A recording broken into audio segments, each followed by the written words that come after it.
Putin just received intelligence that's going to haunt his sleepless nights. And frankly, the timing couldn't be more alarming for the Kremlin.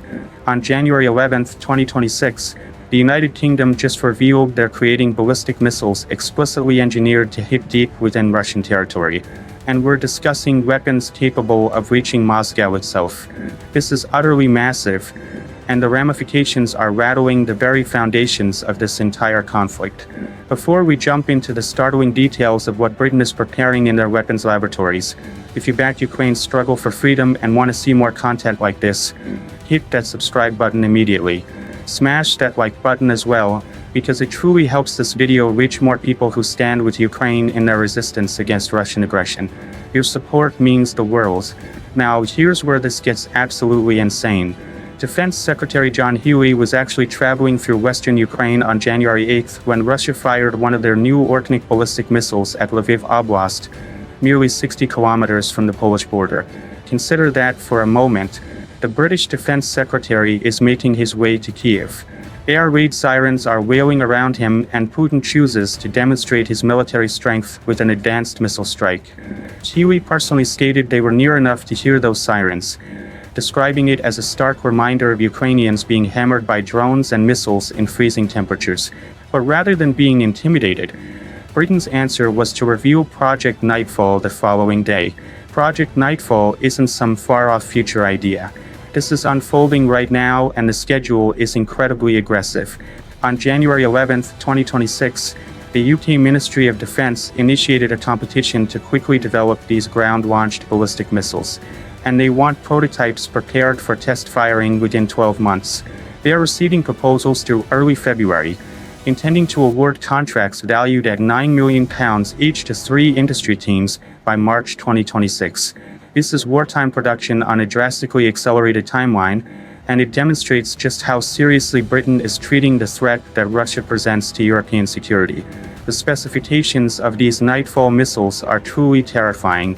If you're sitting in the Kremlin, we're discussing weapons capable of carrying a 200 kilograms warhead across a range surpassing 500 kilometers. Multiple sources are citing ranges exceeding 480 kilometers, which places Moscow directly within striking distance from Ukrainian territory. Defense Procurement Minister Luke Bauer didn't hold back when he stated these missiles will give Putin something else to lose sleep over. That's diplomatic language for your capital city is now a legitimate target. What makes Nightfall especially devastating is the tactical adaptability integrated into the design. These missiles are built to be launched from various vehicles capable of unleashing multiple rounds in quick succession before retreating within minutes. This is classic shoot and scoot tactics elevated to the ballistic missile level. Ukrainian forces would be capable of hitting high-value Russian military targets before Putin's forces could even organize a response. The missiles are engineered to function in high-threat battlefields with intense electromagnetic interference, meaning Russia's jamming capabilities won't make them useless like they've done with certain other weapon systems. The production objectives reveal Britain's genuine commitment to this project. They're targeting a production rate of 10 missiles per month at a maximum cost of £800,000 per missile, which converts to about $1.07 million. That's remarkably cost-effective for a weapon system of this capability. Britain is explicitly engineering these missiles with minimal foreign export controls, streamlining the process of delivering them into Ukrainian hands without bureaucratic obstacles. This isn't merely about developing new technology. It's about establishing a sustainable supply chain that keeps Ukraine armed for the long haul. John Healey's statements following the January 8th attacks cut straight to the heart of the matter. He stated Putin believes he can act with impunity, targeting civilian areas with advanced weaponry. And instead of seriously negotiating peace, he's seriously escalating his illegal war. Britain's message is perfectly clear. If Russia wants to escalate, Ukraine will have the tools to make that escalation extremely expensive. Healey stressed that you defend your cities by having layers of defense, but you also defend yourself by having the capability to attack. That's the strategic logic powering Project Nightfall. The wider context makes this even more significant. Ukraine currently depends heavily on US-supplied ATACMS missiles for long-range strikes, but having multiple suppliers with different weapon systems creates resilience.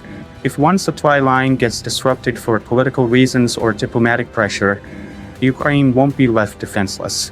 Britain is essentially building a parallel capability that ensures Ukraine retains its long-range strike options regardless of what happens with American support. The timing couldn't be more crucial. Russia has been continuously hammering Ukrainian energy infrastructure, attempting to freeze the population into submission during the harsh winter months.